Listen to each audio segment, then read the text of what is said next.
Fala pessoal, tudo bem com vocês? Estamos aqui com mais um Clube Mais. Fala, João. Fala galera, tudo bem? Como vocês estão? Hoje a gente está aqui com uma figura do ramo de vestuário. Ícone aqui em Cuiabá, já está cuidando do nosso estado nessa área desde 88. Estamos aqui com o Cláudio Tonon.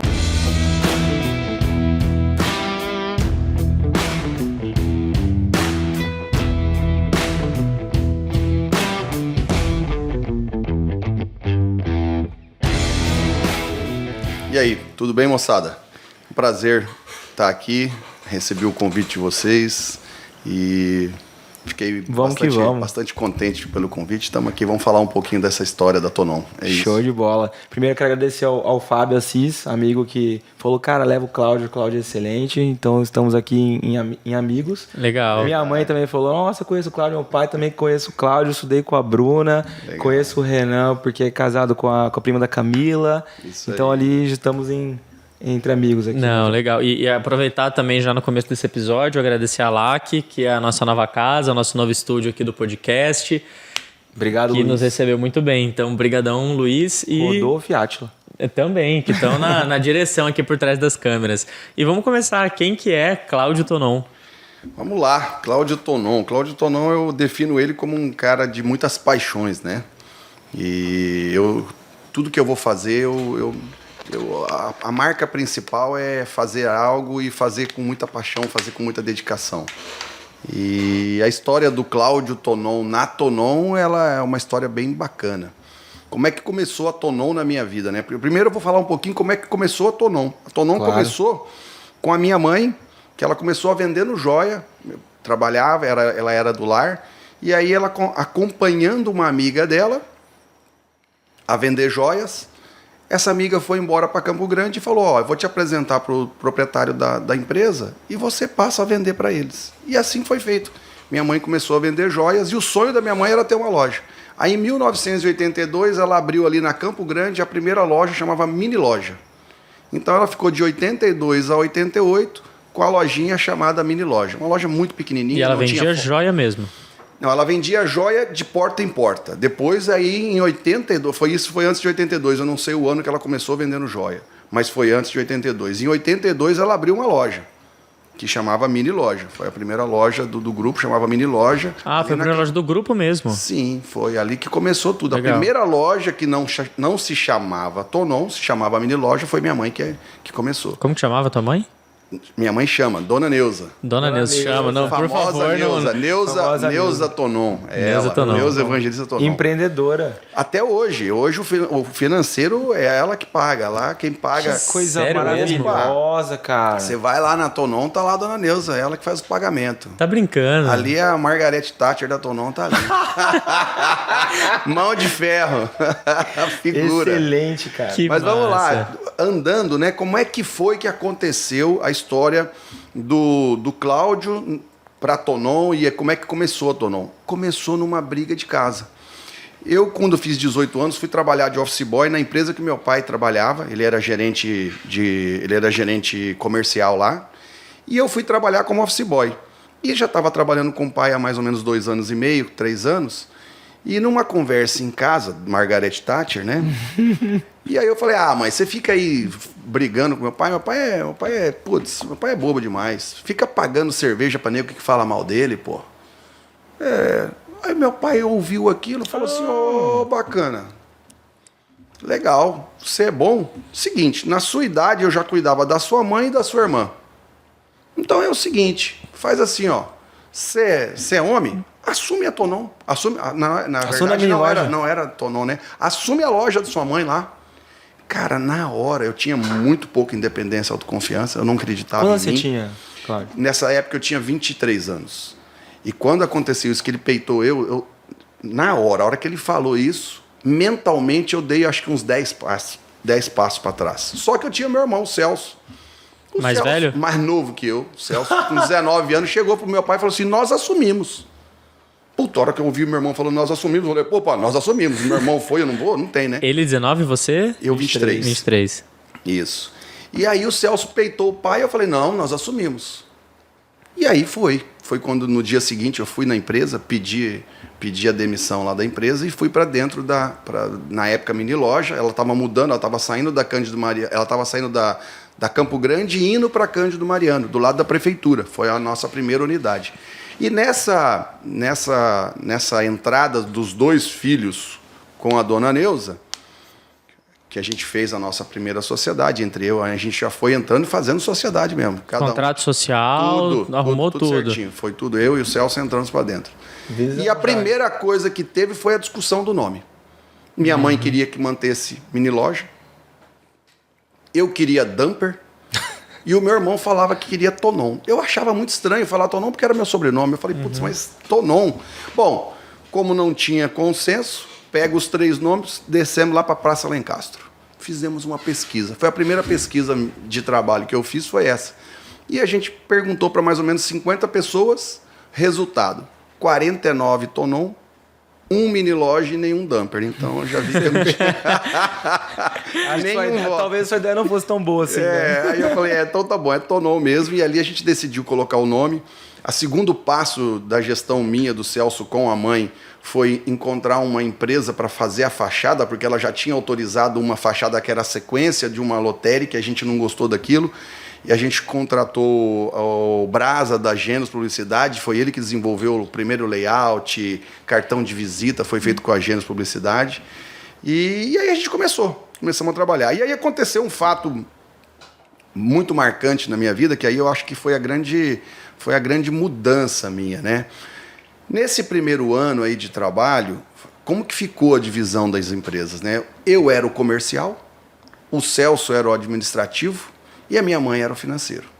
Só que com 9 dias antes de fazer um ano, no dia 10 de setembro de 89, o Celso faleceu. E aí realmente foi uma grande virada de chave, porque aí foi onde eu realmente decidi e fiz o meu legado. Foi ali dentro do quarto que era eu e meu irmão, que a gente dormia nesse quarto, eu falei assim, aconteça o que acontecer, a Tonon vai vingar. Então foi ali que eu fiz o meu propósito de vida, foi onde eu realmente disse assim, não interessa o que vai acontecer, é isso, cara, o cara deixou isso para mim, eu sei por que eu tô aqui porque ele peitou o pai e eu vou fazer esse troço acontecer. Caramba. Então talvez não existisse Cláudio sem Celso. Eu sei, outro dia eu postei isso, né? O meu irmão, enquanto vida, né, enquanto vivo, a gente se disputava muito. E depois ele foi embora para deixar eu disputar comigo mesmo. Então, assim, eu acho que ele sempre foi uma fonte de inspiração muito grande para mim. Foi ele que ele sempre me desafiou, né? Quando eu falo para vocês sempre desafiou, é porque eu e ele a gente disputava tudo. Coca-Cola, copo de Coca-Cola, colocava um do lado do outro e era conta-gota. Não podia um ter mais que o outro, sabe? Era desse jeito a coisa lá em casa. E a gente também, durante muito tempo, eu e o Celso, a gente nadou no Irapuru.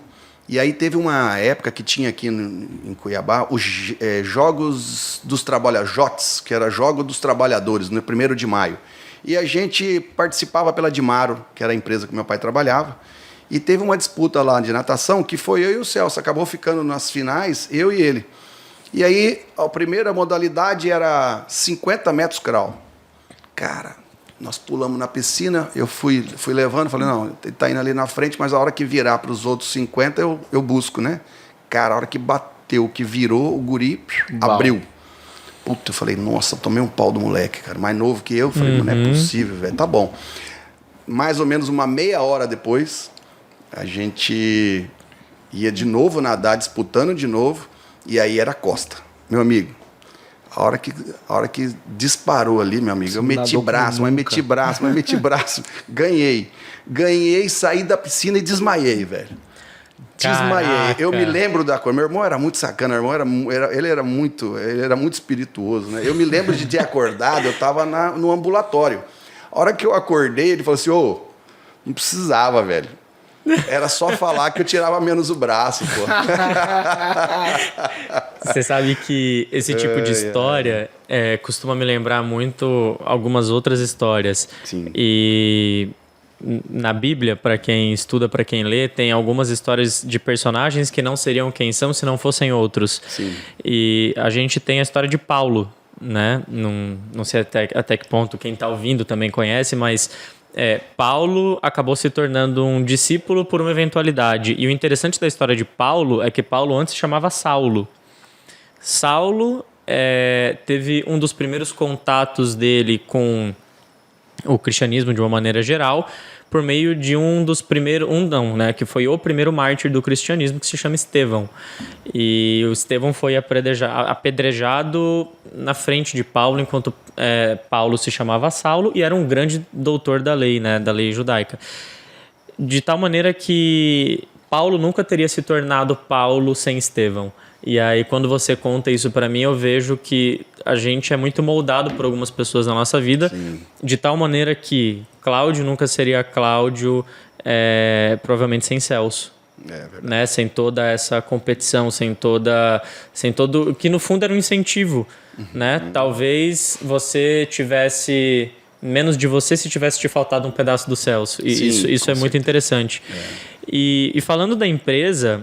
Como que a tua mãe recebeu? Porque me pareceu ali uma coisa dentro de casa, do teu pai olhando e falando, então, se já tá na hora, assume a empresa. Isso. Mas eu pensei, que a Margareth Chad falou? Quem falou que eu quero esses 2 guris? Mão de ferro, como que ela reagiu a isso? Olha, você tá me fazendo uma pergunta que eu nunca perguntei isso pra minha mãe, né? Mas com certeza era um desejo dela, né? Tá. Com certeza, ela tava indo pra um lugar melhor, um lugar maior.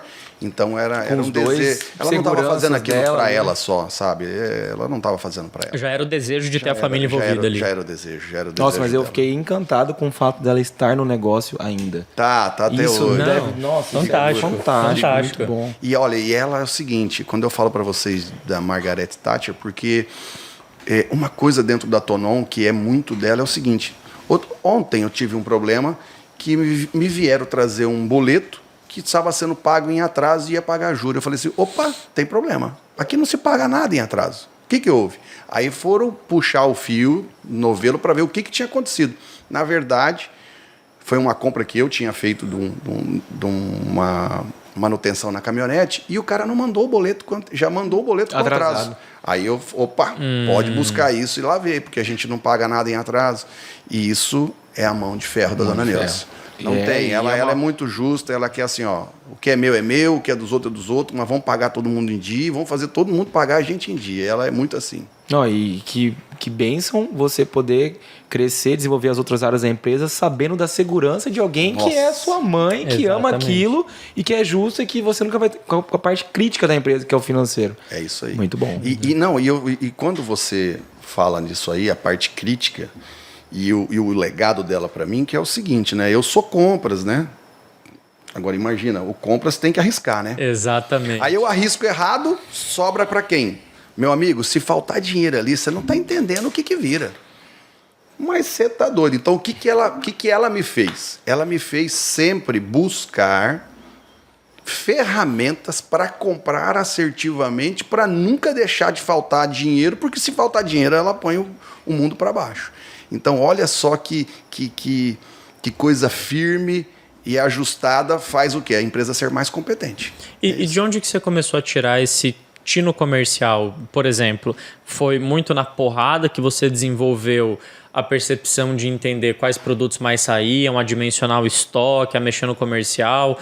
Como que foi esse teu aprendizado? Eu acho que é o seguinte, a coisa principal também foi o ensinamento do Celso. Nesse quase um ano, não chegou a dar nem um ano de trabalho com ele, eu te falei para vocês que eu era o cara do comercial. Então quem trazia o número para dentro da empresa era eu. E o Celso, cara, foi para dentro do Sebrae. E ele, em um ano, ele estava fazendo DRE na unha. Então ele fez o TGB, treinamento gerencial básico, e ele fazia os DRE, ele fazia em cima do livro caixa, ele anotava tudo que saía diariamente, a soma daquilo no final da semana, a soma das 4 semanas ele fechava o DRE no dia 2. Nossa. Quem tem empresa sabe o tanto que é complicado fechar DRE até dia 2 aí, né? O Celso fazia isso na unha. E depois, quando o Celso faleceu, a primeira coisa que eu fiz foi procurar o Sebrae. E também fui lá, fiz o TGB, depois de 8 meses que o Celso tinha falecido, que eu consegui fazer o meu primeiro DRE na unha.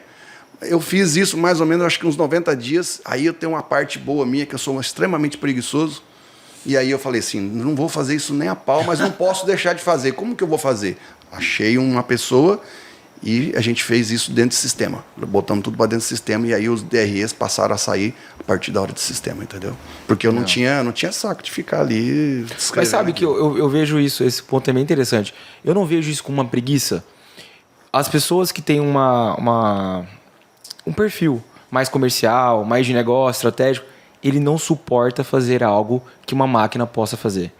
Então, a gente tem uma preguiça, entre aspas, de fazer algo que uma máquina possa fazer. Você vai fazer um treina-unha, se uma máquina pode fazer. Isso é muito bom, porque, de certa forma, essa preguiça faz com que a gente procure tecnologia, otimização de tempo e te dá liberdade de espaço e tempo para fazer a parte estratégica da empresa e vender.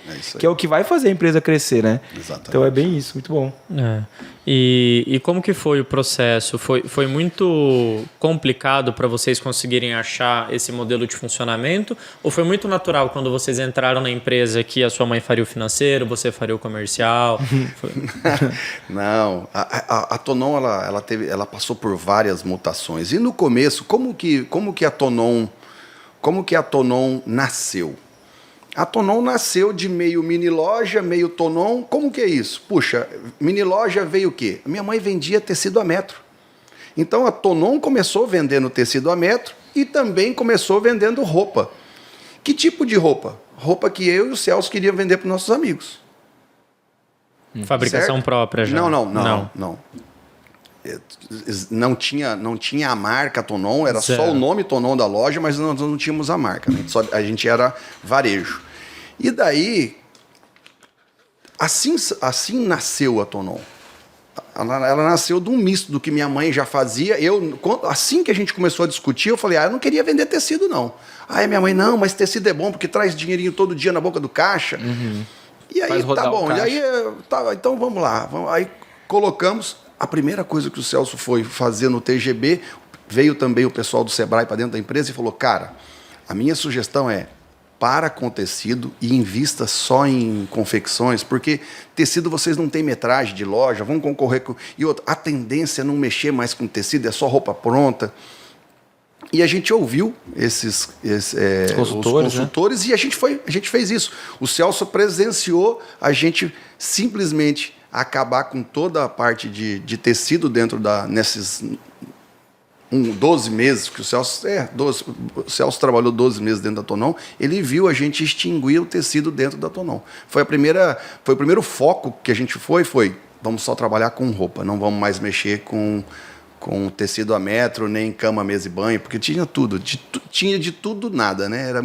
Era tudo muito rasinho, entendeu? E aí a gente focou só em vender roupa, entendeu? No final de 90, a gente já estava... Não, final de 90 não. Final de 89, nós já estávamos vendendo 100% roupa. Caramba. E aí, como é que foi a reação do seu pai? Que intimou vocês? Como é que ele estava sentindo? O pai é assim, né? O pai nunca trabalhou na Tonon. O pai sempre... Ele era um funcionário muito bem remunerado. Ele era o gerente de vendas da Dimaro, na época, uma empresa que vendia máquinas pesadas, Komatsu, aqui no Mato Grosso. Imagina o estado sendo aberto e ele vendendo máquina pesada para poder abrir esse Mato Grosso tudo. Então, o pai nunca trabalhou na operação, mas eu acho que assim, né? O meu pai sempre foi eu perdi meu pai esse ano, mas é uma pessoa muito generosa, foi um cara que sempre me ajudou. Tudo que eu ia pedir para o meu pai, eu sabia que era ser sim. Ele sempre... Eu falo, pai, achei um ponto ali, quero abrir, só que eu tô sem grana, velho. Bora. O que o senhor acha de eu pegar o seu carro e vender? O pai disponibilizava. Não foi um, não, foram 2 carros. A segunda loja foi um Del Rey que ele me deu para abrir. E a quarta loja, que foi a loja da 13 de junho, que até hoje está lá, foi uma caminhonete, uma S10 que ele tinha comprado no começo de 91. E aí a gente vendeu ela para poder abrir, dar parte de pagamento do ponto. Compramos o do Bob's na época. E o restante a Tonon mesmo que foi pagando. Mas o meu pai sempre foi um incentivador. Parceiro, era generoso. Na verdade, eu estava falando que ele era bobo, mas era um cara extremamente generoso. Muito bom, muito bom. Legal. E aí, como que continuou a história da empresa? Vocês decidiram pelo nome, fizeram toda essa mudança gerencial, filhos do Sebrae, né? Por essa mudança sim. de produto. E como que vocês continuaram essa história no sentido de começamos a investir em roupas. Isso. Então, assim, essa decisão foi uma decisão muito do Celso. E aí, quando o Celso faleceu, o trem caiu para mim. Aí eu me lembro muito bem que em 90, o Celso faleceu em 89, e em 90 eu fui fazer um curso de marketing, e era um japonês, eu não me lembro o nome dele, foi um japonês que veio de São Paulo. E esse cara, eu gostei dele, a gente conversou bastante. Quando acabou o curso, eu falei, bicho, você não quer fazer uma visita para mim lá? Eu faço. Combinamos o preço e ele foi fazer Ele foi fazer uma consultoria para mim. A consultoria dele dentro da minha loja não passou mais do que 10 minutos. 10 minutos ele bateu o olho, ok. Vamos conversar. Levei esse cara para o meu apartamento, sentamos, ele falou assim para mim, o que você quer? Eu falei assim, eu quero vender para jovem. Ele falou, você quer vender para jovem? Mas com aquele layout? Com aquela vendedora? Porra, velho. Aí ele, em 5 minutos, desenhou o que eu deveria fazer, que era fechar uma porta, não ter, era 2 portas abertas, fecha uma porta, faz vitrine, bota ar-condicionado, faz isso, faz aquilo. Pô, aquele seu provador, pelo amor de Deus, você está cometendo um pecado grande, ele falou. O seu layout atrai um público que não é jovem e um público de baixa renda. E quando entra aqui dentro, o produto é para gente que tem poder aquisitivo. De duas, uma. Ou você troca os produtos, ou você troca o layout. E foi aí, eu levei mais 2 anos e meio para poder fazer a tal reforma como ele pediu, como ele tinha falado. E eu levei esses 2 anos e meio, até porque a questão financeira, não tinha grana para fazer essa mudança toda. E aí, quando eu fui mudar, eu sempre busquei especialistas, pessoas que sabiam. Eu sei vender roupa, eu não sei fazer loja. Aí foi a primeira loja que foi feita do zero pelo arquiteto. Por um arquiteto. Já era em outro ponto. Não, no mesmo lugar. Nós fizemos a repaginação que o japonês falou, cara, faz desse jeito que aí você vai adequar. Só para vocês entenderem o resultado dessa mudança de layout, quer dizer, uma adequação do layout ao produto que eu estava vendendo e para o público que eu queria atender. Foi meu desejo. O que você quer? Eu quero vender para jovem. Pronto. O maior faturamento que a gente teve até setembro de 93 foi de $10 mil. Aí, do dia 15 de setembro de 93, que foi quando eu abri, até do dia 15 ao dia 30 de setembro, que foi a reabertura da reforma, a gente vendeu ali $30 mil em 15 dias. E chegamos em dezembro a vender $70 mil. Consequência disso, sobrou dinheiro para abrir a segunda unidade, que foi aberta em 94, isso, em 93 nós fizemos a reforma, em 94 nós abrimos a segunda loja, meu pai emprestou o Del Rey, e a gente comprou a Elos, na Pedro Celestino, em frente ao Bareta, que foi a segunda loja nossa. Caramba! E neste ano de 93 também, nós fizemos, aí eu fiz uma outra mudança de público-alvo, de mix. Nós passamos a ser uma surf shop, a primeira surf shop de Cuiabá. Nós focamos na linha de surf shop. E nós ficamos nesse modelo de 93 até 2001. Não sei se vocês lembram, Ombongo, nós fomos a primeira empresa a trazer Ombongo, Hang Loose. Nós fomos a primeira empresa a trazer essas marcas para cá. Que era o surfwear, nessa época ele bombou mesmo, existia feira só de surfwear, então nós surfamos essa onda e era literalmente, uma coisa, surfamos exatamente, e foi bom por um tempo, mas aí chegou em 2000, eu só estou mostrando para vocês o tanto que a gente tem que o tanto que eu tive que me reinventar para ficar. E aí eu acho que tudo isso está linkado no quê? Naquela história que aconteceu dentro do quarto, quando eu digo assim, aconteça o que acontecer, esse trem aqui não vai poder parar, não. Sim. Né? E o que foi que aconteceu? Em 2001, um concorrente chegou forte no ramo de surfwear, ele mudou o layout, ele trabalhava muito com cowboy e mudou para surfwear também. E ele era muito maior que a gente. E entrou forte e a minha venda foi caindo. Eu estava fazendo uma pós-graduação, e também encontrei um professor, achei o cara bacana, falei, Eduardo é o nome dele. Falei, Eduardo, o que você está fazendo, velho? Não estou fazendo nada. Cara, tá tendo a feira agropecuária, vamos lá, meu pai está expondo.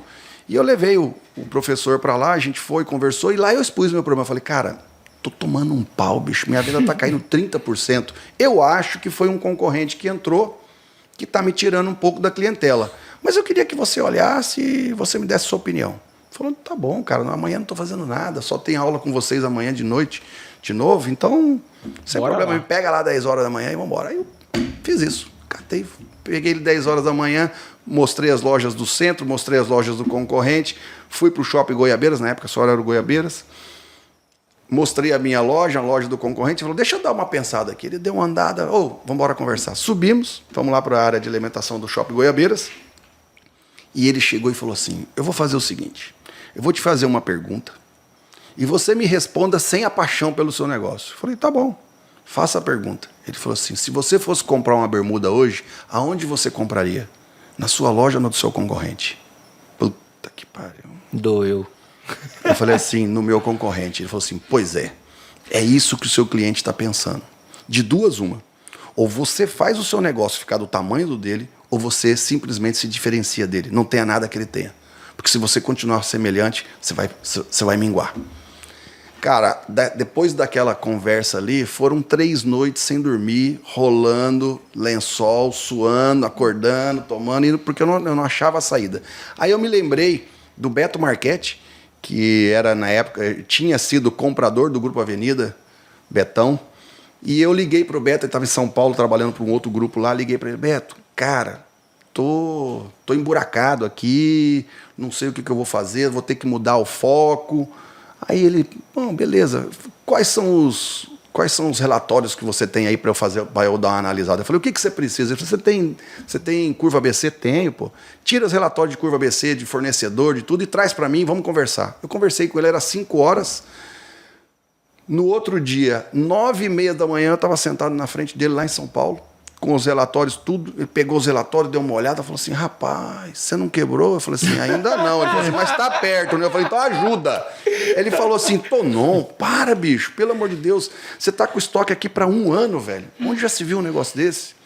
Você está com muita coisa parada. Aí ele começou a fazer um cálculo lá, falou, nossa, os produtos são caros. Aí ele falou, olha, é o seguinte, eu não sei, o que eu estou vendo aqui é que seus produtos estão muito caros. Eu vou chamar uma pessoa aqui, e ele vai te levar em alguns fornecedores, eu não sei se esse produto vai encaixar. Mas aí é contigo, a parte da compra é contigo. Eu falei, tá bom. E aí ele me apresentou o Tadayoshi, que até hoje é comprador nosso lá em São Paulo. E esse Tadayoshi me levou em uns fornecedores. Cara, a hora que eu cheguei nos fornecedores, eu tava comprando só de marca, né? Hang Loose, HD, só marca. 1/3 do valor, Cláudio. Cara, pronto, matou, 1/3 do valor. Aí é o seguinte, a média de venda minha de calça mês era em torno de 200 calças, 250 calça mês. Essa era a venda que eu tinha de calça. Eu fui nesse fornecedor, a hora que eu bati o olho na calça, falei, puta, calça linda dessa nesse preço. Cara, comprei 400 calças desse cara. Uma semana, as 400 calças foram. Pedi de novo, o cara mandou mais 400. Na hora que eu pedi pela 3ª vez, o cara bloqueou a compra. Aí o Tadayoshi falou, o cara bloqueou a conta, você não pagou nenhuma, já fez 2 repiques de 400 calças, ele ficou meio veaco. Falei, me dá o telefone dele, eu vou ligar para ele. E eu tava descendo a Fernando Correia ali, onde hoje é Saga Automóveis, onde tem Land Rover ali, né? Eu lembro que eu tava descendo ali, parei o carro, liguei para o Marcos da Howers. Liguei para o Marcos me atendeu, falei, Marcos, tudo bem? Cara, é o seguinte, sua calça tá batendo e tá girando muito bem dentro do meu negócio. Eu sei que eu já comprei uma vez, pedi a segunda e agora estou pedindo a 3ª vez aí e foi bloqueado. O que eu posso dizer para você é o seguinte, na porta da minha loja está o meu sobrenome. Se tudo der errado, fica tranquilo, eu vou te pagar. Eu sou muito honesto.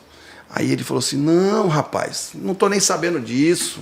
Pode deixar, é o seguinte, eu vou te mandar 1.200 calças. Resumo. Nós ficamos mais de 4 anos vendendo em torno de 1.500 calças desse cara. Fizemos uma parceria duradoura durante muito tempo, a Howers. Por mês? Por mês. 1.500 calças por mês. Nós fomos para um outro patamar. E aí a gente começou a crescer também, né? Quando a gente mudou essa mudança de foco, veja aí a importância de mudar, né?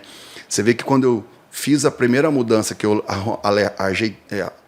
adequei o layout ao produto, nós quase triplicamos, quase 4 ou 5 vezes nós aumentamos o faturamento.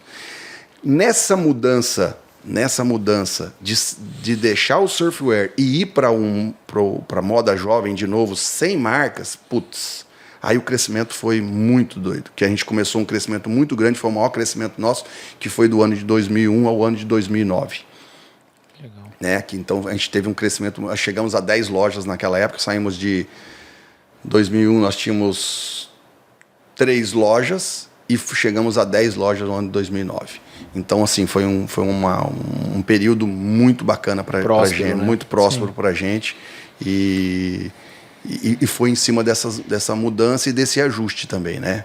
Então, de lá para cá, a gente vem o tempo todo se reinventando. A outra reinvenção, qual foi importante? Foi a da marca, né? De criarmos a nossa marca. Por que a gente criou a nossa marca? Eu estava vendo concorrentes que começou antes de mim começar como marca, e aí o produto dele fazendo propaganda na rua e o cara crescendo rápido. Eu falei, putz, bicho, olha a importância de eu ter a minha marca, de eu ter a minha marca no produto, porque o produto traz o cara para dentro da loja, bicho. Porra, isso Com certeza. Então eu não estava nem pensando em crescimento muito exponencial na época. Eu estava pensando assim, qual é o jeito da gente sobreviver dentro dessa briga toda, porque quem vende Nike, porra, é complicado, bicho, é tudo igual, você não tem margem, as fábricas não te dão muita margem. E agora, a partir da hora que você começa a fazer a sua marca, aí você consegue trabalhar, melhorar um pouco a margem. E é a sua marca transitando, né? Por todos os lugares. Exatamente. A pessoa está levando você para tudo que é lugar. Achei muito interessante. Tem uma frase do Walter Longo, mas já é um pensamento antigo da gestão, né? Que mudança é o único estado... como que ele fala? Mudança é o único estado permanente. E você prova isso que é exatamente isso, não tem como você fugir, não importa quanto tempo você tem de empresa, se você não se adaptar, e não é só se adaptar, é também criar inovações, saber lutar com o concorrente, esquece, você pode ter 20, 30, 40, 50 anos de mercado, você vai quebrar, porque vai chegar alguém mais ligeiro, que criou uma novidade e vai te tirar do mercado. Mas tem uma coisa muito legal que eu achei, enquanto você contava várias coisas para pontuar, na verdade, mas a primeira que eu quero pontuar é, você tem uma característica que no final do dia eu vejo que talvez não muitas pessoas tenham, que é a capacidade de olhar para o outro e falar, eu preciso de ajuda. Isso, é muito bom. Isso eu achei uma coisa muito notável. E aí eu queria te perguntar de onde que veio isso, porque não são muitos empreendedores que têm. Você dá esse braço a torcer, você ter o feeling de olhar e falar assim, cara... Tô precisando. Eu tô precisando. Cara, vamos ali, dá uma consultoria para mim no meu negócio, porque eu tô rodando. O cara olhar para você e falar, como que você não quebrou? Não sei. Né? O não sei para um empreendedor, às vezes mata o cara por dentro. O cara tá falando não sei, mas ele tá se rasgando. Então, assim, como que é esse processo para você ter desenvolvido isso? De você olhar e falar, me ajuda ou me dá um toque aqui? Não é desenvolvido. Você lembra que quando meu pai me desafiou, eu não tive coragem? Então, eu nunca me achei muito capaz. Eu sempre me achei meio incapaz. E o cara incapaz, ele tem que pedir ajuda. Então, é isso. Eu não tenho esse ego. Não tenho esse ego. Se eu não dou conta, quem que dá conta? Tudo que eu precisei com relação à busca de informação, todas as dúvidas que eu quis tirar, teve sempre alguém que me sanou. Teve sempre alguém mais competente que me ajudou naquela minha incompetência. Então, assim, é daí que sai. Então, assim, da onde que sai isso? Sai de mim, sai da minha essência de... Agora, assim... É um paradoxo, né? Porra, você não confia em você e por eu não confiar muito em mim, eu peço ajuda para os outros e geralmente consigo ter ajudas. Agora, o grande lance, não é tudo que me fala que eu ponho em prática. É aí que eu queria chegar. Como que você soube para quem perguntar? Isso. E o que você filtra do que as pessoas te falam, né? Sim, então eu vejo que você teve um feeling também de tomar as decisões certas a partir das informações que te traziam.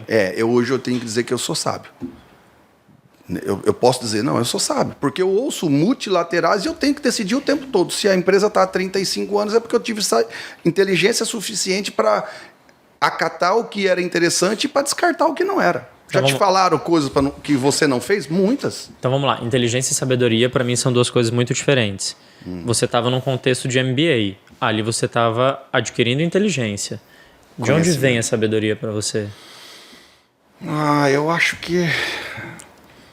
Putz, essa pergunta foi boa. Nunca me fizeram essa pergunta. Tá vendo? Sempre tem uma... Algo agregado. Eu acho que é de dentro, cara. É isso. Acho que as coisas que eu acerto e que eu erro, né? Então, assim, tem erro também, velho. Muito erro. Muito erro. Mas eu acho que mais acertos do que erro. E eu acho que é de mim, eu acho que todo ser humano tem isso. Uns são menos inteligentes do que o outro porque aceita ouvir menos, vem a questão da vaidade de não querer pedir, se tem uma questão do ego. Eu acho que a minha inteligência é dessa mistura de não ter muito ego, de também não ter vergonha de pedir, não ter vergonha de sair e fazer o que tem que ser feito. Eu acho que a minha construção vem muito disso. E isso é uma coisa que está dentro da cultura da Tonon. Muito bom. Essa coisa de pedir ajuda. De pedir ajuda e de botar a cara a tapa. Sabe? É assim, eu hoje distribuo panfleto até hoje. Quando tem um time novo, a primeira que vou inaugurar uma loja, sabe o que eu faço? Eu fico ali, participo inicialmente, vamos lá. O que eu vou fazer? Vou distribuir panfleto. Vou pegar quem é os vendedores novos. Vamos lá comigo, vou mostrar como é que distribui panfleto. Panfleto? Sim, panfleto. Um panfleto bem entregue é um baita de um convite para uma pessoa que estava passando na rua e que talvez não entraria, pode ser que entre. É melhor do que ficar lá dentro de uma loja que não está tendo ninguém. Então é isso. Com certeza, com certeza. E você se profissionalizou muito ao longo da sua jornada, né? Eu vejo que tem muitos empreendedores que faculdade, uma pós, abre empresa e nunca mais, né? Você estava ali já com alguns anos de empresa fazendo MBA, né? O seu MBA era especificamente do quê? Gestão de negócios. Gestão de negócios. Isso. E isso sempre veio agregando muito para o que você estava fazendo. Então, pergunta assim, né? Pô, e aí o MBA, como é que foi pra você lá fazer o MBA? Eu falei assim, cara, é o seguinte, velho. Se você me perguntar alguma coisa do contexto que foi aplicado lá, eu não lembro de porra nenhuma, velho. De boa, não lembro de porra nenhuma. Mas, porra, foi o Eduardo lá, que eu sentei com ele, levei ele só veio e reforçou o que eu tava pensando e ele me deu a luz. Falou, velho, ou você mexe os doces, sai da linha de comparação com o concorrente que é muito mais forte que você tá morto. Porra, não valeu fazer um MBA? Isso eu falei para minha filha outro dia. Eu falei, olha, filha, precisa ir fazer novos cursos, você precisa ir. Muitas vezes o que está passando lá não é interessante, mas você está conversando com um cara ali que ele fala um negócio, aquele negócio é a lâmpada que precisava acender na sua cabeça, e você pega aquela lâmpada, vai lá e põe luz onde estava faltando. É isso. E se você está aberto a estar lá realmente, de fato, e conhecer as pessoas, é o que faz a diferença. Eu acredito que isso nunca vai acabar. Por mais que os cursos online hoje estão aí um monte de diversas áreas, e é maravilhoso, porque tem conhecimentos técnicos específicos que você não precisa sair daqui para ir para São Paulo estudar. Você está com o maior expert de determinada área assistindo na sua casa, na sua sala, e isso é excelente. Mas isso nunca vai substituir o você estar lá e fazer o network. Que é aquele momento ali que você consegue absorver uma conversa informal que não está ali na aula, que vai fazer a diferença no seu negócio ou para a vida inteira, né? Exatamente. Então, e isso pode acontecer entre aluno e professor, também pode acontecer como de aluno para aluno, colega de trabalho, o cara que tem uma experiência, você vai lá. Pô, essa questão de ficar buscando, fazendo network, nós somos muito fortes. Assim, isso é muito em mim. Outro dia nós fomos para a Primavera do Leste fazer um benchmark com o Grupo Best lá. Esse Grupo Best hoje eles devem ganhar esse ano o primeiro lugar da principal franquia do Boticário no Brasil. Olha só. Renato e Nádia são dois caras muito competentes e a gente foi lá, levei Bruna, levei Renan. Cara, a gente saiu de lá atordoado. Olhamos como é que os caras fazem a gestão deles. Puta, nós estamos ano-luz atrás, e aí isso é bom, né? Porque tem mais coisa para agregar. Te dá um o gás. legal é que assim, eu já tinha ido uma vez. E eu lembro que quando eu saí de lá, eu parei na beira, vindo para Cuiabá, eu parei na beira da estrada, assim, na cidade de Primavera, e falei assim, liguei pro Renan, agoniado pra caramba, falei, Renan do céu, cara, eu vim aqui agora ver o trabalho dos caras aqui, bicho, explodiu a cabeça. Nós estamos fodidos, cara, nós temos coisa pra caramba. O Renan começou a rir, falou, calma, pai, vem devagar, vem embora.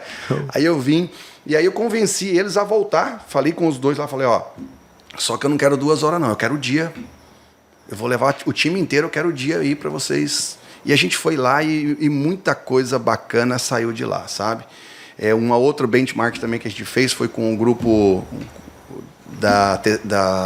não foi a Avenida não, foi com o pessoal da Flamboyant, o Thiago da Flamboyant. Eu fiquei sabendo que eles utilizavam a ferramenta Power BI e eu não tinha visto isso, só já tinha ouvido falar dela. Primeira vez que você vê é chocante. Cara, né? Eu fui para lá, eu fiquei louco. Levamos 7 meses para ter o Power BI, hoje a gente trabalha com o Power BI. Cara, é o seguinte, antigamente é o que eu falei, quando com o Power BI quando ele veio, que a gente começou a fazer gestão por ele, eu falei, puta merda, saímos de um Fusca e estamos numa Ferrari, velho.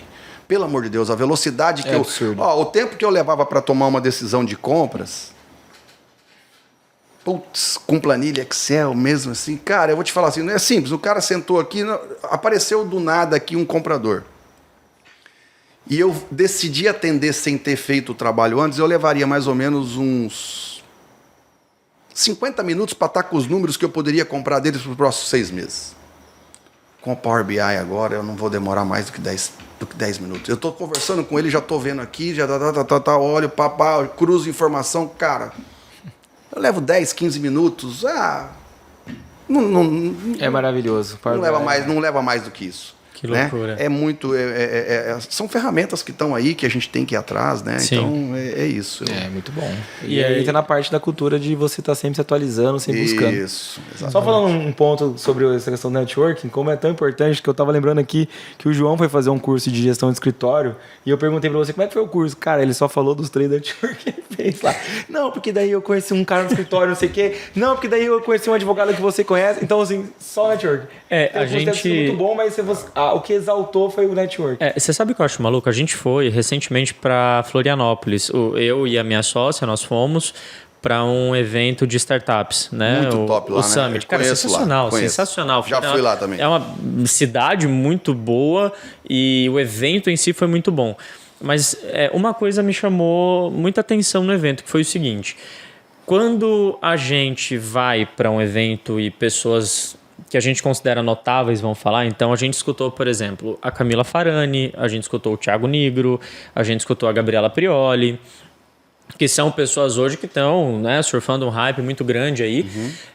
E a gente começou a escutar o óbvio deles.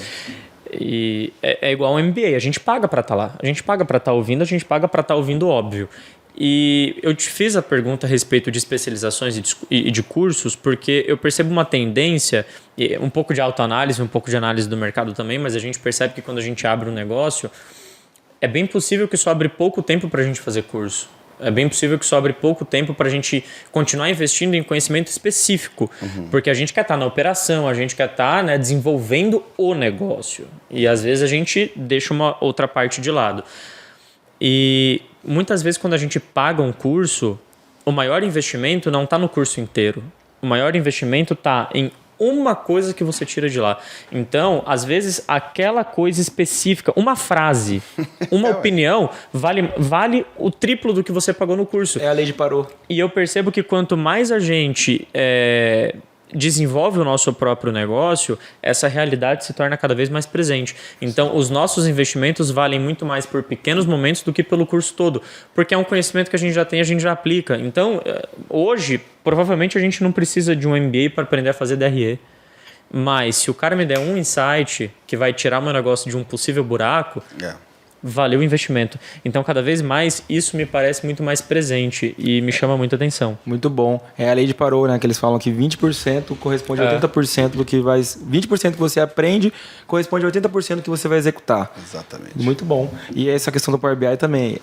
A primeira vez que eu vi foi... Realmente, eu já conhecia a ferramenta e tal. A gente tem alguns processos na minha empresa que tem Power BI. Mas eu vi realmente a questão do comercial junto com o marketing, junto com o financeiro no Power BI da Cris Brandão.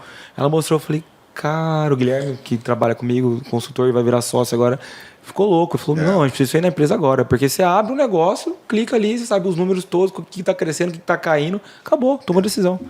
Muito e é o toque de caixa, né? Antes eu tinha que ficar, tira um relatório. Aí eu queria ver, só para vocês entenderem, né, a dificuldade que era. Eu tirava lá um relatório de vendas por grupo. Calça, camisa, camiseta, beleza. Aí eu vi que calça estava caindo. Aí eu tinha que tirar um relatório de calça fornecedor. Aí vai lá, tira o relatório. Aí vai o relatório, eu venho. Eu tirava aqui, esperava abrir o relatório. Né? Entrando em vários túneis. Daqui a pouco eu tava com 5, 6 folhas aqui, já não sabia qual que era a folha. Cara, hoje é assim, ó. Power BI abre calça tá caindo. Eu clico em calça, ele já explode em fornecedor. Eu clico naquele fornecedor que tá ruim, ele já compara. Isso ele já tá comparando venda dos últimos 3 anos daquele fornecedor. Aí depois eu clico no fornecedor, explode ele. Aí eu vou clicar mais um cliquezinho de mais, ele me explode as calças por grade. PMGGG. Porque muitas vezes o problema pode estar no quê? Na grade. Não estou vendendo, tem lá produto, mas não está vendendo porque mas está faltando grade. Então, assim, a velocidade como que você impacta na sua decisão, né? Exatamente. Né? Isso ajuda muito bom. Legal. E como que foi para vocês internamente absorver tantas mudanças? Eu não considero muito tempo. Eu considero um espaço... Se você considerar a vida de uma empresa, vocês tiveram muitas mudanças em curtos períodos de tempo, né? Vocês transicionaram muito de tecido para roupa, de roupa para surf, de surf para roupa sem marca e de roupa sem marca para marca própria. Isso. Se eu entendi bem, essa foi a história de vocês. E agora, só de loja própria também para franquia, que é a nova mudança que nós estamos tendo. Legal, vamos chegar lá. 3 franquias, né? Legal. E aí, esse era outro ponto que eu queria chegar para você. Como que foi? Eu fiquei muito curioso, porque você foi se consultar em São Paulo, né, com uma pessoa que olhou e falou, cara, como que você está vivo, sendo que você tinha tua mãe no financeiro? Como que ela notava isso? Ela estava te pressionando? Isso já vinha num cenário, porque se você que é do comercial já estava atento a isso, eu estou imaginando a tua mãe. Na verdade é o seguinte, né? Vamos entender. O que ele falou, né? Ele ficou muito abismado com o volume de estoque versus o pequeno volume de venda versus estoque. Tá, então não tinha batido no financeiro ainda. A cobertura estava muito alta. Só que a gente vinha criando gordura, mas a gordura estava muito grande. O cara bateu o olho e falou, pô, você vai quebrar desse jeito. Pelo amor de Deus, Tonão. Não é assim. Só para você ter uma ideia. Aquela cobertura que estava em torno de 235 dias, depois que eu comecei a vir vender produtos que eu comprei que não era só de marcas, e qual foi a estratégia utilizada? Eu não poderia queimar todo o meu estoque. De surf. Tá. Então eu vim colocando novos produtos, só que eu precisava daquele estoque parado fazer dinheiro. Então eu comecei a queimar por grupo. Então eu fiz mês da bermuda e botei bermuda a custo para fora. Peguei o dinheiro da bermuda e continuei comprando a calça, comprei de outros fornecedores. Quanto tempo que você levou para desovar tudo isso? 1 ano nós ajustamos a empresa. Em 1 ano nós arrumamos tudo. E aí sabe qual é a nossa cobertura hoje? 90 dias. Nós operamos com cobertura de 90 dias. Poxa... Certo? Hoje, se nossa cobertura subir para 120 dias, nós vamos ter problema financeiro. Porque o volume de estoque é maior, então a gente trabalha bem. Nós estamos numa.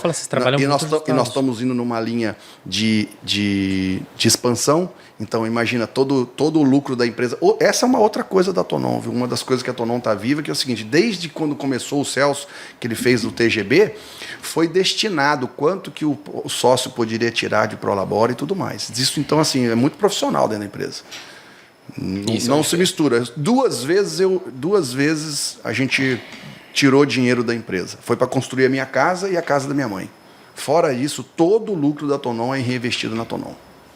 Então isso é uma coisa que sempre você pergunta, pô, como é que você aguentou essa gordura toda? É porque a gente vivia muito certo, muito ajustadinho, os custos era todo muito bem controlado e eu só podia tirar o que era determinado para mim tirar lá. Então, para você que está ouvindo a gente, assistindo a gente, o Tonon está falando que desde o início ele teve estrutura societária. Se você está começando um negócio, você está no meio do negócio, nós temos aqui uma excelente pessoa para você organizar e ter sucesso, né, João? Exatamente. É o brilho dos olhos do João você falar isso. Não, isso ele vai falar, você quer começar um negócio, pelo amor de Deus, vamos estruturar isso antes. Exatamente. Isso para mim assim, é uma pérola dentro do negócio, porque eu acho que se você não tem... E para você, para mim é muito impressionante vocês terem funcionado tão bem, porque a gente tem um índice de conflitos familiares em empresas familiares gigantesco. Gigantesco no Brasil. Mas na Tonon não foi diferente. Então, então vamos lá. Meu preto, você tá achando que comercial e financeiro da Tonon é diferente de comercial e financeiro de qualquer outra empresa no mundo? Não, pau, velho. Muito. Dona Neuza até hoje, quando eu tô fazendo compra lá, ela abre a porta e fala, não compra muito. Cara, muito bom. Não, é igual, muito. Não, é o seguinte, né? Vocês têm que entender assim, a Margaret Thatcher... Dona Neuza é violenta. Então, e as minhas brigas com ela para poder chegar onde eu estou hoje foram inuméricas. Para ela é o seguinte, é o olho do dono que engorda o porco. Então, e chegou num momento que eu também fui fazer o TGB, depois fui fazer encontrei lá o Jorge Dilson, um consultor que era do Sebrae na época, depois o Jorge Dilson veio fazer consultorias para mim. E aí ele fez a consultoria Tonon 2000, Isso devia ser 95, 96, ele fez Tonon 2000. E lá ele viu o problema na sociedade entre eu e minha mãe. A minha mãe não queria crescer. A minha mãe queria uma loja só. E eu queria crescer. E aí vai daqui, vai dali. Cara, para eu conseguir convencer ter a segunda loja é porque eu realmente demonstrei muito resultado para ela. Aquela mudança que eu fiz, que foi eu... Não, que eu na verdade, por que eu digo que eu que fiz? Porque foi eu que fui lá... Assumiu a responsabilidade. Não, eu fui lá fazer o curso com o japonês, foi eu que paguei pro japonês ir lá dentro ver o negócio, e foi o japonês que falou, fecha essa porra aqui, faz isso, faz aquilo. E aí eu fui, peguei, preparei, guardamos uma grana, fizemos a reforma e aí veio o resultado. Aí quando dá um resultado, aí a pessoa começa a te respeitar um pouco mais. Então também aí para os filhos que estão aí nessa questão de sociedade, vou falar para vocês, se vocês estão achando que vocês vão chegar numa empresa e vai sentar na cadeira do papai lá, esquece, jovem. Vai mostrar resultado. Exatamente. Nós falamos sobre isso num podcast, exatamente, tem até um corte exatamente nesse ponto. A pessoa quer entrar na empresa, aí ele fica criando um monte de coisas, inovações, etc., mas ele nunca demonstrou resultado. Aí ele quer transformar a cultura da empresa, quer transformar a forma de trabalhar, mas ele nunca demonstrou resultado. E eu tenho uma consultora aqui, que é a Cris, que inclusive a gente vai convidar ela para vir aqui, e ela falou que teve uma família que ela trabalha com sucessão, que o filho foi estudar fora, eles têm uma fazenda gigantesca, que eu achei muito interessante, que ele chegou com várias ideias, aí o pai chegou e falou assim, beleza, filho, muito bom, vamos fazer o seguinte, vamos pegar aquele hectare ali, vamos testar ali então essa nossa nova tecnologia. Aí testou, aí validou e fez. Eu falei, cara, isso legal. Também é uma questão do cara também ter recebido, né? Porque também poderia falar, não, filho, isso demonstra uma abertura em comum. Uma abertura em comum. Ela tava falando isso comum. Então, assim, muito bom. E como é que tá isso hoje em relação ao Renan? Com o Renan. O Renan é o seguinte, né, cara? O Renan, ele começou de baixo. O Renan começou lá vendendo... Começou dentro do escritório, dobrando roupa, dobrando roupa, recebendo, verificando mercadoria, conferindo nota. Então ele começou dentro do escritório quando ele estava em férias do colégio. Olha só. Depois a gente levou ele para dobrar a roupa em dezembro. Imagina como é que fica a loja de roupa em dezembro, né? A roupa fica aquela bagunça toda, né? E o Renan foi dobrar a roupa. E a primeira pegada que teve com o Renan foi assim, eu vi ele teve um ano que ele estudou pra caramba, que ele tentou passar na Federal e não passou, e aí ele foi fazer um cursinho e estava estudando muito. E aí eu vi ele muito dedicado. E depois ele passou na Federal para administração, e eu comecei a ver o Renan com uma vida de rei, cara. E aquilo me incomodou. O bicho acordava às 9 horas. Eu falei, mas aí, não, a minha aula começa às 10. Eu falei, que pariu. Aí à tarde eu chegava, o cara tava na academia, eu falei, porra, mas não tá certo esse troço. E fui me incomodando. Foi gerando um negócio. Não, eu fui me incomodando. Né? Aí até que um dia eu falei assim, cara, já sei. Eu não sei se vocês sabem, mas eu também sou facilitador do Empretec. Eu não sei se vocês sabem o que é o Empretec. O Empretec é um seminário desenvolvido pela ONU para estimular o desenvolvimento de empresas em países e subdesenvolvidos, né? Legal. São 32 países que essa metodologia é ministrada. No Brasil, quem tem a patente do seminário é o Sebrae. E o Brasil hoje é o país que mais forma empretecos no mundo. Então, o Empretec hoje acho que 32 países no mundo todo. E dentro do Empretec tem um vídeo lá da Carla Sarni, proprietária da Sorridentes. E ela conta dentro desse vídeo, ela conta que no começo dela, ela queria ser dentista, e ela passou em Alfenas, e ela chegou em casa toda animada, mãe, passei, putz, legal. Aí a mãe dela falou assim, minha filha, eu não tenho grana para te manter lá em Alfenas. E aí ela ficou pensando, daqui a pouco ela chegou e falou bem assim, já sei, a senhora tem roupa, não tem? Tenho. A senhora me dá as roupas, eu levo, vendo as roupas, pago a senhora e me custeio com a diferença. Pode ser? A mãe dela fechou. Essa é uma parte do vídeo de toda a história que tem da Carla Sarni. Se vocês procurarem esse vídeo, Carla Sarni, vídeo Empretec, deve ter no YouTube aí, é possível vocês verem esse vídeo. E eu fiz o Renan, e eu vendo aquela história do Renan, eu chamei o Renan, o que você está fazendo? Não, então vem cá. Ele veio lá na Tonon, E daí é o seguinte, bicho, o que eu fiz? Peguei e fiz ele assistir o vídeo. Eu já tinha visto quanto que ele tinha ganho, ele estava gastando mais ou menos R$600, eu peguei R$600, fiz ele assistir o vídeo, no final do vídeo eu falei, e aí, cara, o que você achou? Por que você acha que eu fiz você assistir esse vídeo? Ele falou assim, legal, né, pai, o vídeo dela. Eu falei, pois é. Por que você acha que eu estou fazendo você assistir esse vídeo? Eu falei assim, eu não sei. Eu falei, cadê o seu cartão, Renan? Tá aqui. Daí ele, tá aqui R$600. Renan, é o seguinte, eu também tenho roupa.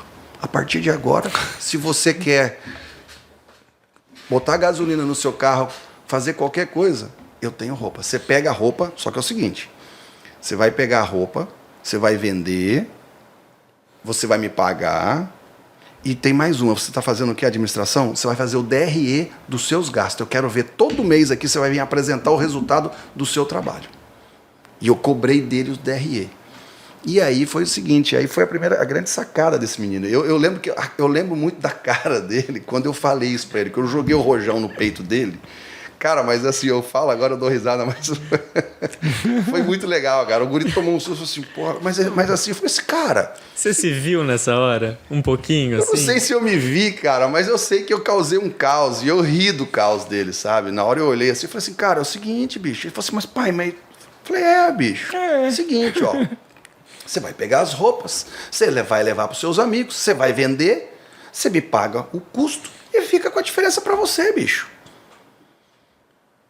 E ele levou um tempo assim para assimilar e falou, beleza, eu teria que trazer o Renan para ver como é que ele pensou. Mas assim, ó, só vou trazer para vocês o resumo do que aconteceu com o Renan, né? Que ali eu falei, esse vai dar bom, esse bichinho vai virar. Naquele ano, ele fez dentro da minha casa um Black Friday. Ele vendeu R$25 mil dentro da minha casa, velho. Ali eu falei, o gurizinho é bom de serviço, rapaz. O que ele fez? Ele se associou com um amigo dele, o Lucas Belo. E o Lucas Belo, o pai dele era o representante da Oakley. E o pai do Lucas fez a mesma coisa. Falou, custo, vocês me pagam o custo e vocês vendem. E aí eles então venderam o Oakley. E aí acharam mais coisas para vender e fizeram um bazar lá em casa, cara. Muito doido. E eu cheguei, né? Fiquei sabendo. Aí quando foi mais ou menos lá para 6, passei lá, porque também as lojas estavam bombando. Eu passei para dar uma olhada nas deles.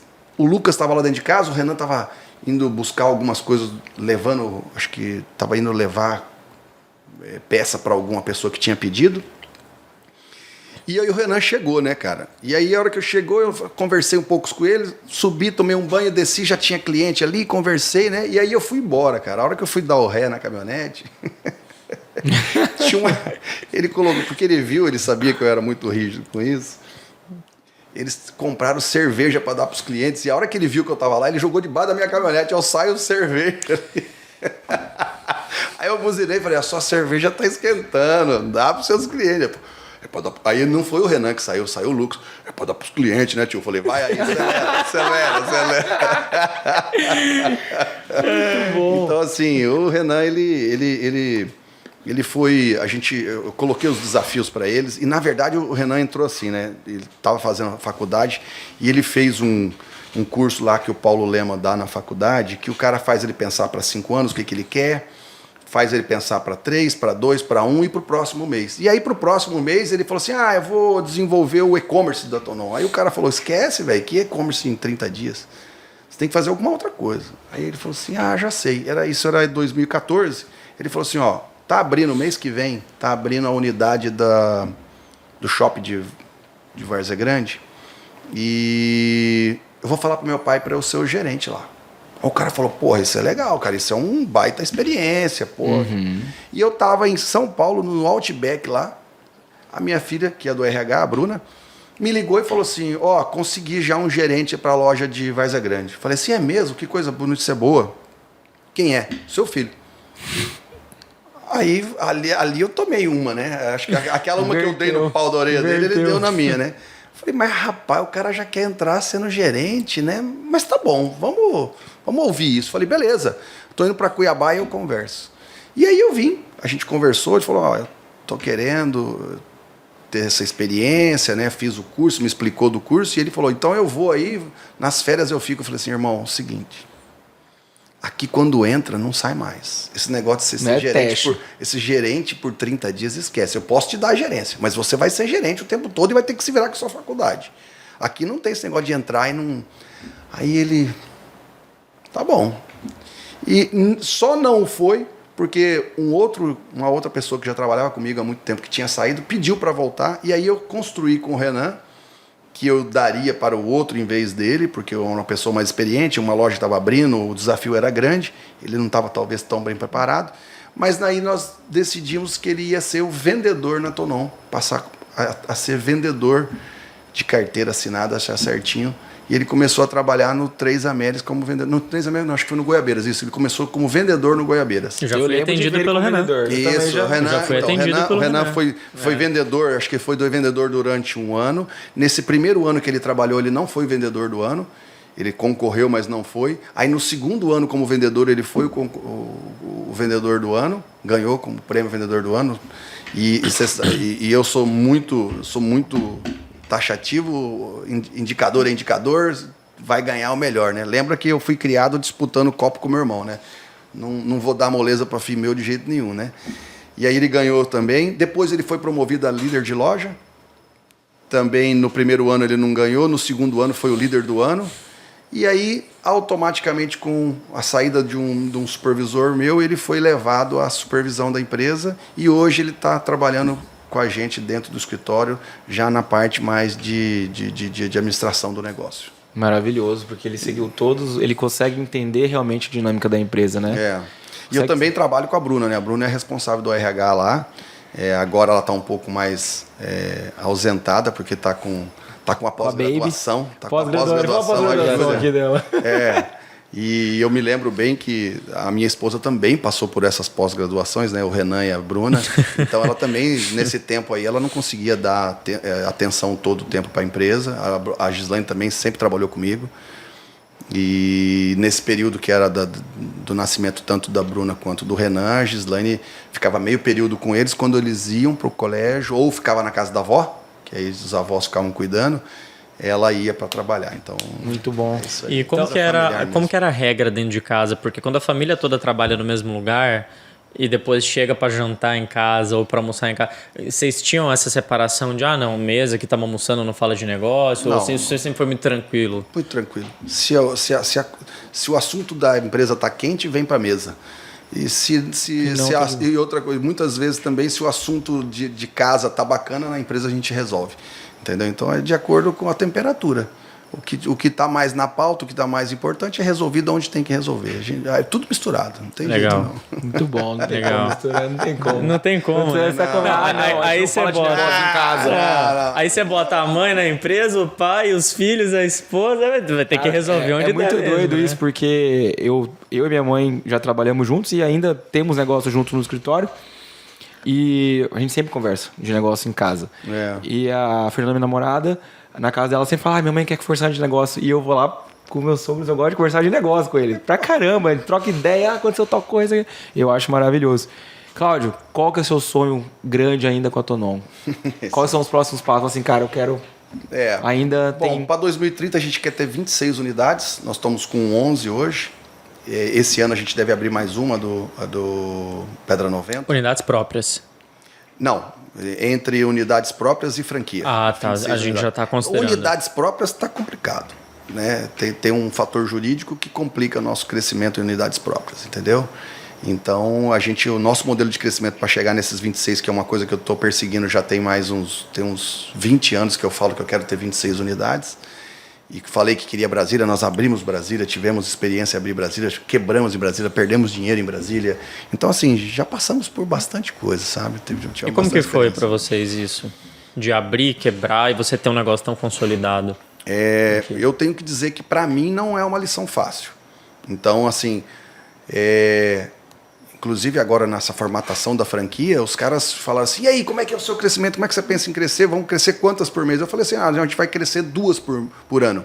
Ela olhou e falou: pelo amor de Deus, isso é muito pouco para um potencial que vocês Eu falei têm. assim: olha, é o seguinte,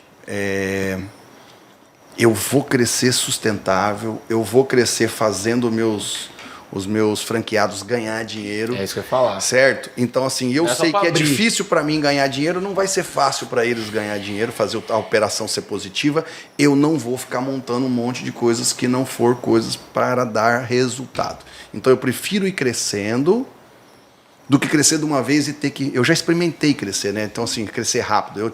Eu fui crescendo lentamente, da primeira para a segunda, da segunda para a terceira, até a terceira para a quarta, e eu fui indo assim até a 7ª loja. Da 7ª para a 10ª, eu abri as 3 lojas em um ano.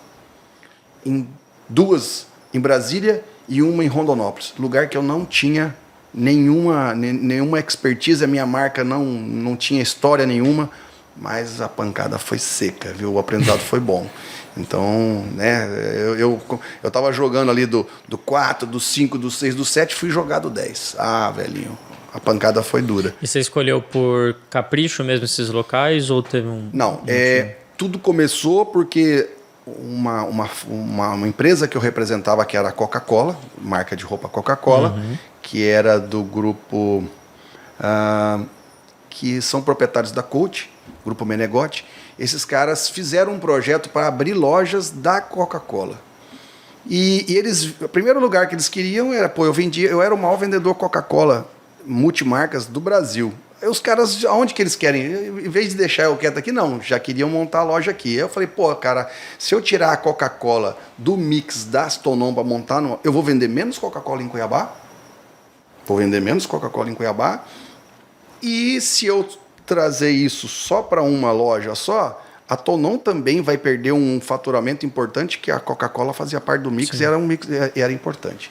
Aí, o que foi feito? Eu conversei com eles e eu tinha minha irmã em Brasília, e eu sempre ia para Brasília visitar minha irmã, via aquele shopping, cara, eu ficava louco. Falei, cara, eu vou bombar aqui, né, cara? Eu vou bombar aqui. E aí, tinha essa história de que ia sair a Vibe, que seria a loja que venderia Coca-Cola no Brasil inteiro.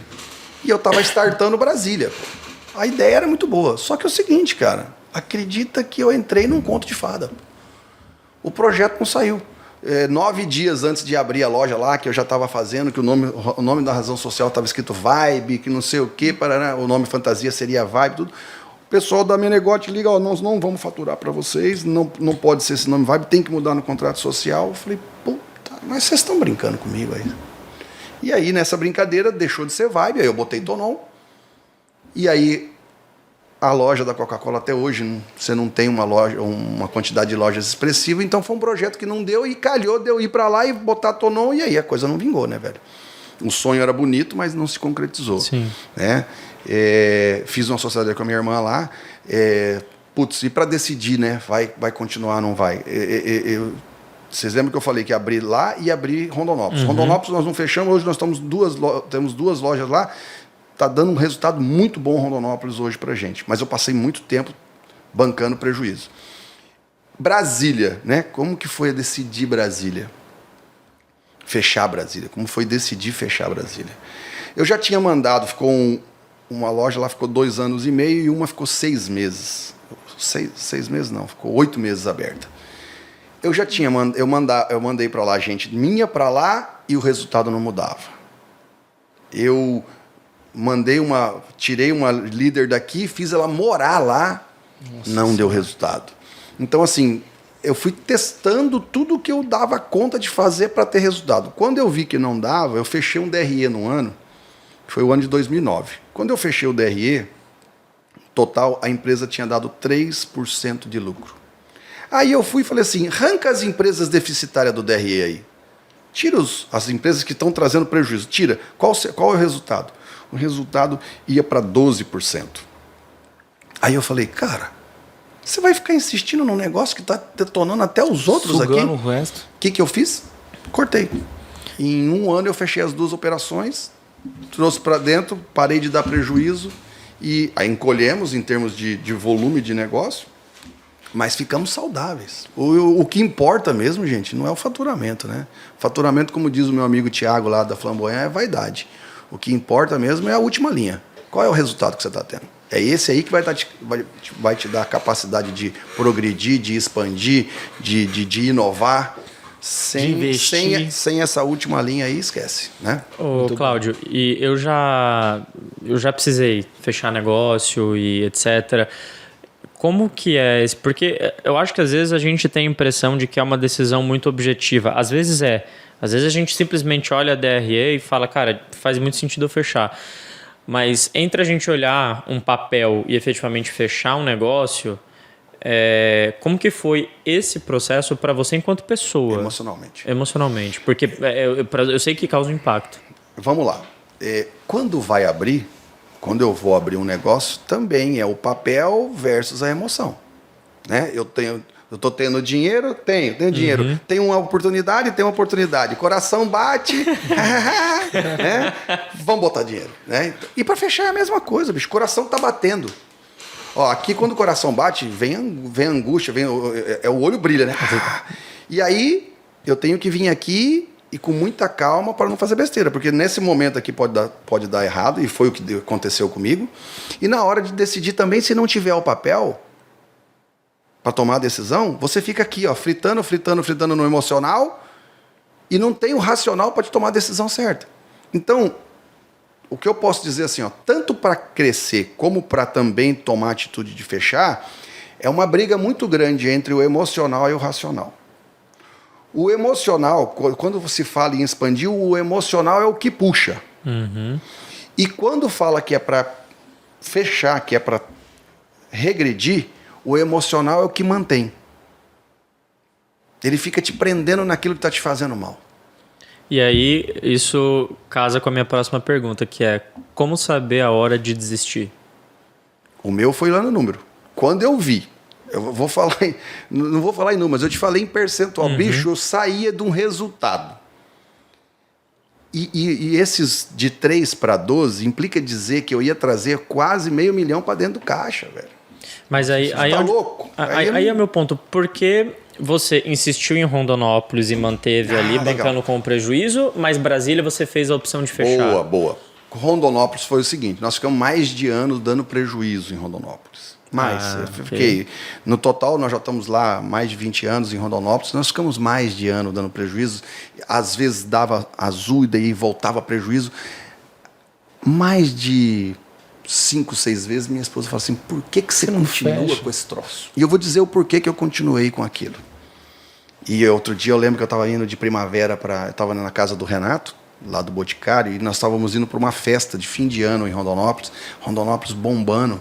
Eu me lembro que eu estava entrando em Rondonópolis e eu vi a cidade de Rondonópolis, eu estava vindo à noite, toda iluminada, e eu olhei assim e falei para ela, putz, olha para que nós estamos vindo para essa cidade, para comemorar o melhor resultado da história das nossas unidades aqui.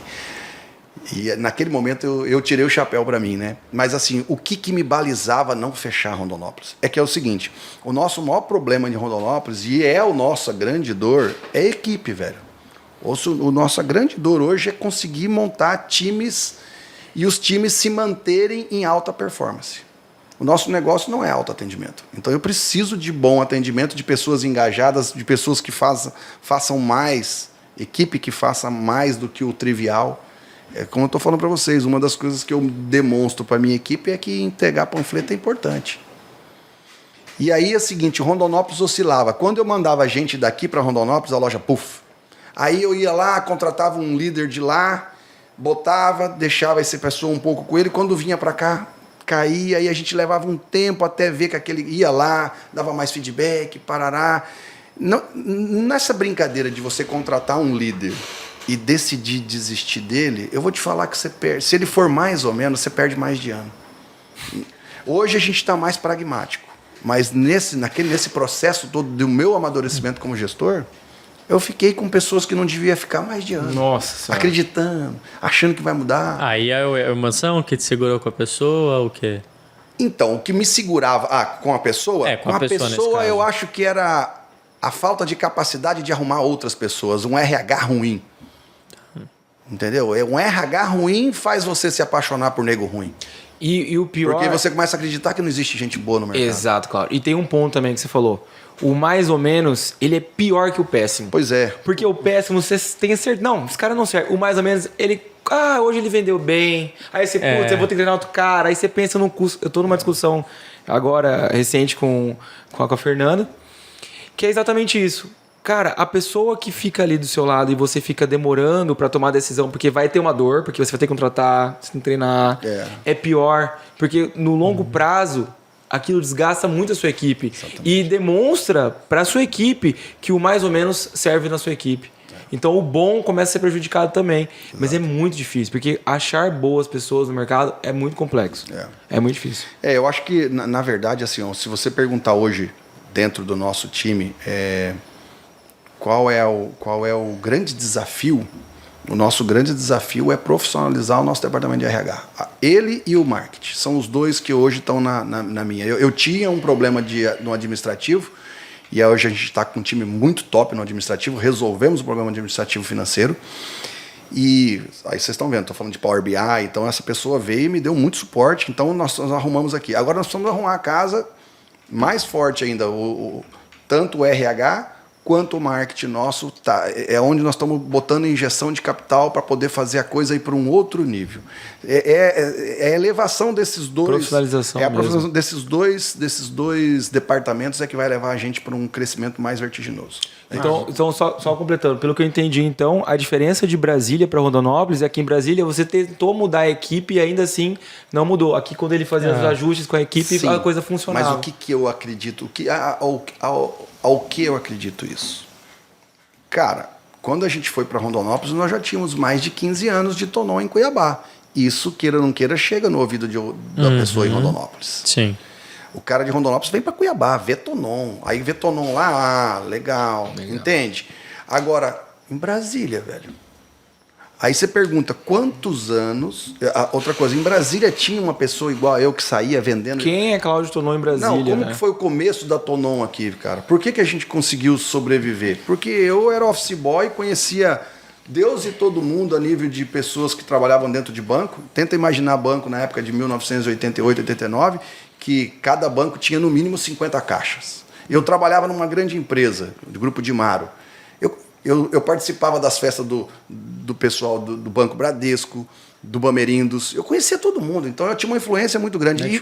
E isso aí me ajudou a manter o faturamento da minha empresa no começo, entendeu? Muito até bom. Ela ir crescendo. Aí quando eu fiz a adequação, aí o ponto passou a se vender. Eu não precisava mais desse esforço tanto. Eu fui indo para outras áreas, entendeu? Muito bom. Muito bom. Isso. Legal. E aí hoje, você me parece muito preocupado com liderança, né? Com essa questão de quem está à frente do teu negócio. Sim. Como que é o trabalho para vocês franquearem um negócio e manter esse mesmo padrão que vocês já construíram e consolidaram? Bom, primeiro que como eu fiz as primeiras franquias. Hoje o nosso primeiro franqueado é o Luan e a Jéssica. Eles são os franqueados de Sinop e Sorriso. É um casal. E o Luan foi supervisor na minha empresa durante acho que 7, 8 anos. E a Jéssica trabalhou 2, 3 anos como líder. Foi a principal líder nossa. Então é o seguinte, né, cara? É gente de casa. A gente que tem nossa cultura. E você vê, né? Eu sempre achei assim, né? A gente vai colocar lá e os caras vão de boa. Mas não tem, cara. Eu também fui lá outro dia e fui conversando com o Luan e dei uma olhada que ele estava derrapando numa coisa muito básica. Com as equipes, estava com uma equipe muito ruim. E aí eu fui tentando conversar com ele, porque, cara, é desafiante para ele. Ele, enquanto supervisor, ele não cometia aquele erro. Mas quando ele passou a ser gestor do negócio dele... Pô, cara, a duplicata queira ou não queira é dele. Sim. E aí ele deixou um pouco aquela parte comercial dele e começou a aprender a ser o quê? Aprendeu a ser a dona Neuza lá. E isso atrapalhou um pouco a visão comercial dele e ele começou a aceitar algumas coisas. E aí eu também estou vendo a importância do quê? Da gente também fazer o nosso trabalho de supervisão de franquia. Exatamente. Né? E assim, ó, mas são gestores extremamente competentes. As minhas conversas com eles é top, cara, porque eu vejo um tópico lá, eu olho para eles e falo assim, gente, mas isso aqui, o que vocês acham? Aí eles falam, puta, não tinha pensado nisso. Eu falei, pois é. Vocês sabem o que tem que fazer? Eles olham para mim e falam assim, então eu falo, então faz, vambora, já vou embora. Já valeu, já acabou. Posso ir embora para Cuiabá, tá tudo certo, vocês sabem o que tem que fazer. Então, assim, quando você pergunta para mim como que eu estou cuidando disso, é assim, ó. Eu sei o quanto dói fechar um negócio. Eu não tenho dúvida também que nós vamos abrir franquias e que algumas vão fechar. Mas eu vou, assim, ó, o que depender da direção da nossa empresa, isso vai ser um número muito pequeno. Não quero para os outros o que aconteceu comigo. Então, assim, fomos fazer uma visita agora lá na feira de franquias e tem aceleradoras, nem sabia que existia isso, aceleradoras de franquia. Tem uma lá que, se você não quiser ter 300, ele não te pega. Eu falo, puta, esse mundo é muito doido, né? Chama 300. Só pega pessoas que têm cacife e querem ter 300 franquias no Brasil. Nossa Senhora. É isso aí. Então, assim, a gente está numa linha muito diferente disso. Nós estamos numa linha de qualidade mesmo, não quantidade. Até porque a gente não está pronto para assumir muitos problemas, não estamos estruturados para isso, né? Mas, e a linha de crescimento, por enquanto, vai ser assim. Nós estamos formando pessoas para serem franqueados nossos. Acredito que daqui 2 anos nós vamos realmente abrir franquia. Quando eu falo realmente abrir franquia, irei abrir franquia, só vou definir exatamente qual vai ser as regiões que iremos atacar e iremos estar preparados para abrir franquia com pessoas que a gente não conhece e aí fazer. Hoje, o que nos barra? Nós não temos um processo montado e testado para testar novos franqueados. Então pode acontecer de eu pegar um franqueado que não tem o meu perfil. E aí a chance disso dar certo, ou na verdade a chance disso dar errado é muito grande. Então eu preciso ter um processo muito bem construído, como hoje eu sei, a gente já trabalhou muito em como escolher líderes de loja, a gente já deu um passo muito grande. O meu RH hoje, para botar um líder para dentro do nosso negócio que não foi construído dentro do nosso time, ele está levando em média aí mais ou menos umas de 50 a 60 entrevistas. Nossa, é muita certo? coisa. E entrevista, né? Coisa. Entrevista já teve a seleção que descartou, né? De currículo que foi descartado. Mas esse é um dos grandes problemas de muitas empresas, né? Contrata muito mal e demora para demitir. Então é melhor você investir o tempo no tempo para contratar e ser mais assertivo, né? Eu hoje, investimento seguinte, quando é liderança, hoje 100% passa por mim. A Bruna vê, a menina do RH lá, a Cati, ela faz toda a seleção, treina tudo, mas a última palavra. E aí vem a experiência, a sabedoria de você de olhar. É o feeling, né? É o feeling. E dentro das franquias, sua marca própria? Sim. Na verdade, assim, a Tonon hoje, ela continua sendo uma multimarca com 70% do volume dela com marca própria. Mas para os franqueados vai ser o mesmo regime? Mesmo regime. Legal. Entendeu? Vamos supor, hoje, antigamente cueca não era Tonon, hoje cueca é Tonon, mas tem artigos que não é, feminino mesmo. 90% do feminino não é marca própria. E você falou pra gente já de onde que veio a sacada da marca própria, mas como que é o processo hoje de confecção? Como que vocês desenham? Como que é tudo isso? Na verdade, nós temos parceiros, né? Então, assim, eu tenho uma fábrica de camisa. Tá. Eu descubro qual é a sua fábrica de camisa, gostei dela, vou até o fabricante, vejo a coleção dele, entendo se ele faz PL, que é Private Label, e se ele faz, aí a gente vê questão de custo, tudo mais, e aí ele bota a marca no produto dele. Isso é uma prática normal aí no país hoje, viu? Chamada de PL, né? Muito bom. Não, bacana. E aí, João? E aí, vamos pro nosso quadro final? Vamos. Esse de frente com o Gabi, do clube, mas O meu tic-tac é lento, hein? Quer fazer uma rodada de teste antes pra dar uma aquecida nele? Vambora. Então, vamos lá, eu anotei algumas palavras. Primeira coisa que vier na sua cabeça, você bate aqui de volta pra mim. Independência. Autoconfiança. Neuza. Rainha. Autoconfiança. Independência. Irmão. Celso. Destino. Tô construindo. Pai. Generoso. Reinvenção. Todo dia. Filhos. Amor incondicional. Ousadia. Tem que ter. Sucessão. Um caso de amor. Sucesso. Construindo. Casamento. Amor. Muito bom. Não teve nada de Tico Teco, não. Foi muito bom. Acho que é um dos mais rápidos que a gente teve. Foi um dos mais rápidos, um dos mais que tem a ver comigo também. Nossa, foi muito bom. Muito bom. Até botei umas palavras que eu nem tinha anotado. Surgiu agora. Maravilhoso. Legal. Cláudio, a gente tem que te agradecer muito pelo papo. A gente fica muito feliz em ter te recebido. Espero que vocês que tenham assistido pelo YouTube ou pelo Spotify também tenham gostado tanto quanto a gente. E a gente deseja muito sucesso para Tonon. Onde que a gente encontra a Tonon nas redes sociais? No Instagram, tá lá, Lojas Tonon. Também tá no Instagram e também está na... Putz, não tô nem usando mais ele. No Facebook? No Facebook, isso, também está no Facebook. Também tem o nosso site, www.lojastonon.com.br. E é isso, moçada. Foi muito bom estar aqui com vocês com esse bate-papo, trazendo um pouquinho da experiência, né? É uma coisa que eu gosto muito. Como eu falei para vocês, além da Tonon, a outra paixão minha, não falei ainda, mas a outra paixão minha é também estar à frente junto com o Sebrae ministrando esse seminário. E aí já um convite, né, para quem é empresário e que não fez ainda o Empretec, faça. Excelente seminário. É um seminário que ele veio de uma pesquisa, que pesquisaram empreendedores de sucesso no mundo todo e mapearam os comportamentos que esses caras têm que faz eles ter sucesso, né? São 30 comportamentos que a prática desses comportamentos leva você a ter mais resultado no dia a dia. Muito bom, muito bom. Legal. Gente, obrigado. A gente se vê então no nosso próximo episódio do Clube. Obrigado, Cláudio.